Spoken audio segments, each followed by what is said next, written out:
Iman itu adalah bagian dari amal hati tertinggi.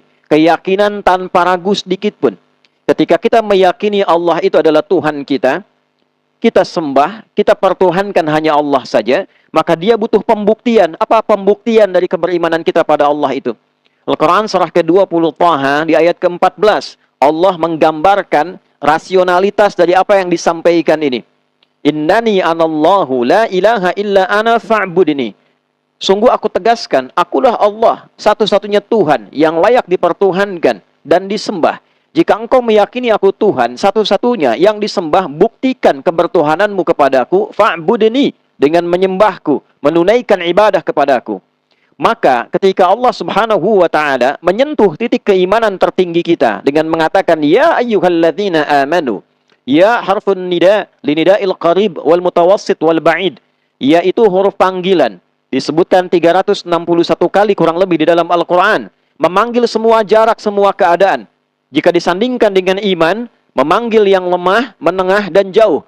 Siapapun yang merasa punya iman, baik imannya merasa biasa-biasa saja, atau sedang lemah jauh dari Allah, atau sedang merasa kuat dekat dengan Allah, dipanggil semua tanpa kecuali. Ya ayyuhalladzina amanu. Sepanjang engkau masih merasa punya iman, kutiba alaikumus siyam. Buktikan keberimananmu kepadaku dengan menunaikan ibadah siyam di bulan Ramadan itu. Kama kutiba alal ladzina min qablikum. Seperti halnya kewajiban puasa ini pun pernah disampaikan, diperintahkan pada generasi sebelum kita. Kembali ke awal khutbah tadi, apa tujuan dari disyariatkannya puasa ini? Siyam ini, ibadah bersanding dengan tujuan. Kita memiliki aktivitas, kita punya tujuan. Allah punya perintah, tak mungkin tak ada tujuan. La'allakum tattaqun, supaya takwamu semakin meningkat. Kita bertanya pada Allah, Ya Allah, apa pentingnya takwa itu? Apa itu takwa?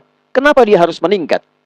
Hadirin, secara singkat, saat Allah menciptakan kita, bersamaan dengan penciptaan fisik kita ini, ditanamkan akal untuk berpikir, mengkonstruksikan segala bentuk perintah dari jiwa untuk dieksekusi oleh fisik kita, maka ditanamkanlah inti kehidupan di jiwa kita. Inilah yang menjadikan kita hidup. Ini yang menjadikan kita beraktivitas. Ini yang menjadikan kita berkarya. Ini yang memandu kita mengarahkan pada kesuksesan, kebahagiaan yang sejati. Inti jiwa itulah yang disebut dengan takwa. Tertanam di kedalaman nafas kita yang paling dalam. Demikian disebutkan di dalam Al-Quran surah ke-91 Asy-Syams di ayat 7-10 itu. Wa nafsi wa ma sawwaha, dan demi jiwa jika rohnya telah ditanamkan kepada tubuh kita menjadi bernafas kita, maka disebutlah nafas. Fa'alhamaha fujuraha wa taqwaha. Di dalam inti jiwa itu ada dua yang pokok. Yang pertama adalah inti takwa yang memandu kita berkehidupan dengan cara yang baik, melahirkan karakter yang baik dan hasil yang terbaik. Katalisnya disebut dengan fujur.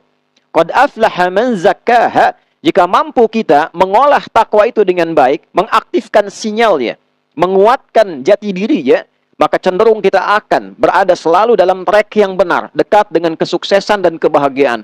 Orang takwa itu kalau takwanya aktif jadi apapun, jadi pengusaha pasti sukses dan bahagia. Sejati, ada kesuksesan yang tidak sejati. Sukses tapi tidak melahirkan kebahagiaan. Ada bahagia tapi belum tentu sukses. Takwa bila diaktifkan, jadi apapun hasilnya akan maksimal. Betapa banyak contoh ditampilkan dalam kehidupan kita. Silahkan Anda riset dari sebelum sampai bandingkan dengan setelah meningkatkan takwa. Siapa itu Abdurrahman bin Auf, Uthman bin Affan, Umar bin Khattab, radhiyallahu ta'ala anhum jami'an. Sebelum bertakwa dengan setelah bertakwa. Allah menampilkan landscape yang jelas dalam kehidupan di era terdahulu, murid-murid terbaik Nabi yang mewakili semua profesi di muka bumi ini. Ada yang di bidang militer, ada yang di sipil, ada yang di birokrat, ada yang menjadi diplomat, dan semua sukses. Nah, inti jiwa itu disebut dengan takwa. Ketika takwanya meningkat, cahayanya aktif, memandu tubuh kita, maka ia mengaktifkan semua potensi terbaik sebagai instrumen kehidupan yang bisa kita gunakan untuk meraih kesuksesan dan kebahagiaan hidup. Baik dalam sudut pandang spiritual, sudut pandang intelektual, ataupun dalam pekerjaan-pekerjaan fisikal. Hadirin, ini yang dimaksud di Al-Baqarah. Di pembuka ayatnya, di ayat yang kedua sampai dengan ayat yang kelima. Ketika takwa diaktifkan oleh kita, di ayat kelimanya Allah mengatakan, Ulaika ala hudam mir rabbihim. Ketika takwa koneksi terbaik, keterhubungan kita dengan Allah itu aktif, ala hudam min rabbihim. Allah akan pandu, bimbing, arahkan, mudahkan seluruh aktivitas hamba ini. Kita gunakan rasionalitas logika kita yang sederhana.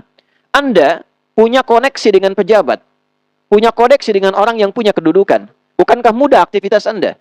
Bukankah mudah aksesnya? Kita punya koneksi dengan Allah, aksesnya mudah. Apa yang sulit bagi Allah? Karena itu tidak ragu dan sangat jelas ketika Allah mengatakan, ulaika, orang-orang yang mampu mengaktifkan sinyal takwanya itu, cahaya takwanya itu, ala hudam mir rabbihim. Ala itu nempel, saudara. Ada fauqa, dia memiliki jarak. Ala itu menempel. Ada orang yang lekat koneksinya dengan Tuhan.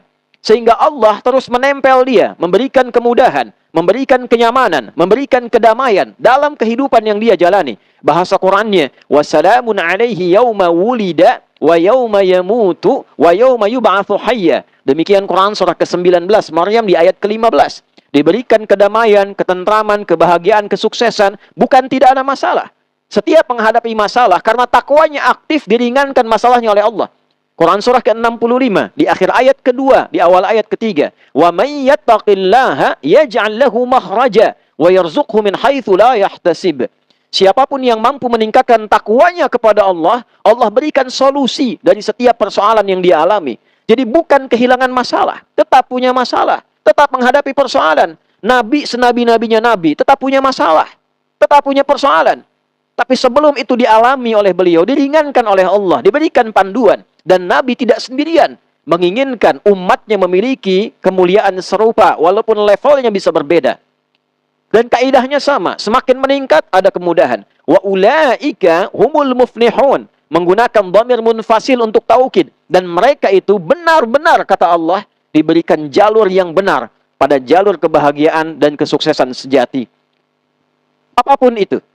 Hadirin, bagaimana caranya? Maka diurailah di ayat yang kedua itu. Ditawarkan dulu, Anda mau masuk gak pada golongan itu?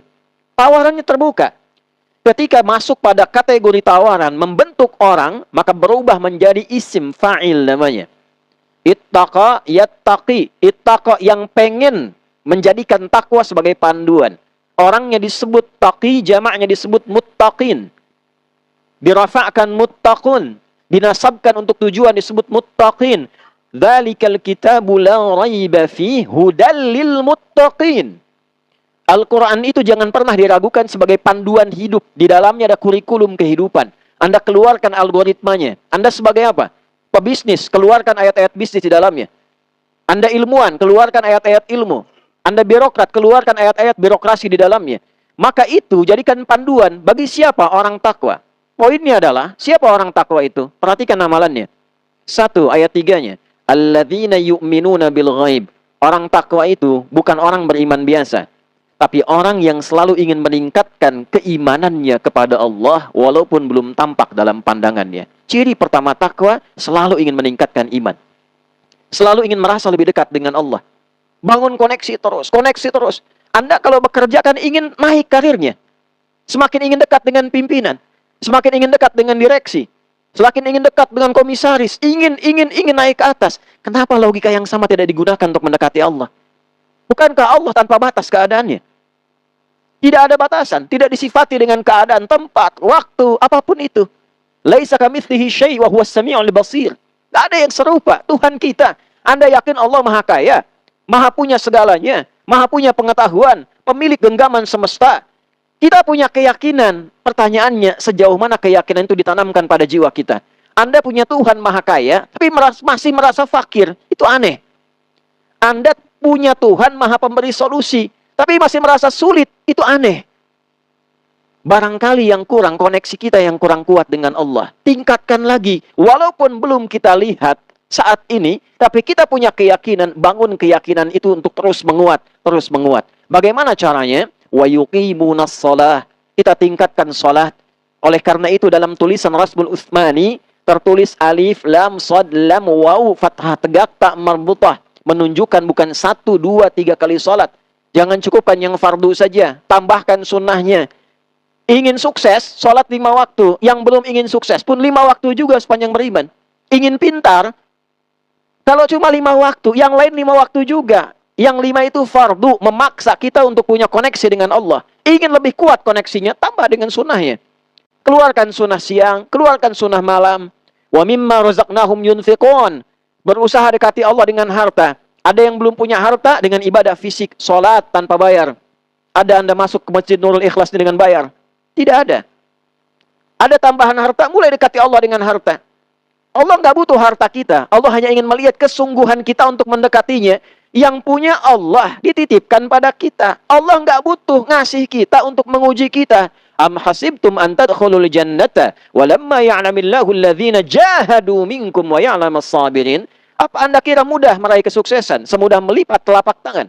Sementara belum dilihat oleh Allah itu kesungguhan kita untuk menempuh itu dan sabar dalam menjalaninya. Demikian Quran surah ketiga di ayat 142 itu. Hadirin, dititipkan harta, kita mulai sedikit-sedikit berbagi untuk mendekati Allah. Itu yang disebut kewajiban dengan zakat, ada infak di dalamnya, ada sedekah dalam frame-nya. Demikian amalan yang lainnya. Walladzina yu'minuna bima unzila ilaik, ngaji Quran satu-satu supaya merasa punya Allah. Baca Quran supaya terkoneksi dengan Allah. Dapatkan sehari berapa ayat, sehari berapa halaman, sehari berapa juz, sampai nikmat ngaji Quran. Walladzina yu'minuna bima unzila ilaik, belajar sejarah masa lalu. Belajar Nabi Adam itu siapa? Lihat dalam Quran. Bagaimana perjalanannya? Apa inspirasi hidupnya? Apa hikmah yang disampaikan pada kita? Terus pelajari sampai ke Nabi Isa alaihissalam, sampai ke Nabi Muhammad alaihissalam. Keluarkan sebagai prototipe kehidupan yang jelas. Ujungnya apa? Wabil akhirati hum yuqinun. Kita yakin dengan akhirat, mesti punya proyek akhirat. Anda kerja untuk meraih dunia. Kumpulkan uang sebanyak-banyaknya supaya rumahnya enak, luas, hidupnya megah, nyaman, kendaraan itu bisa banyak, ada pilihan. Salahkah itu? Tidak. Boleh-boleh saja. Tapi yang nggak boleh dilupakan, kita akan meninggalkan dunia ini.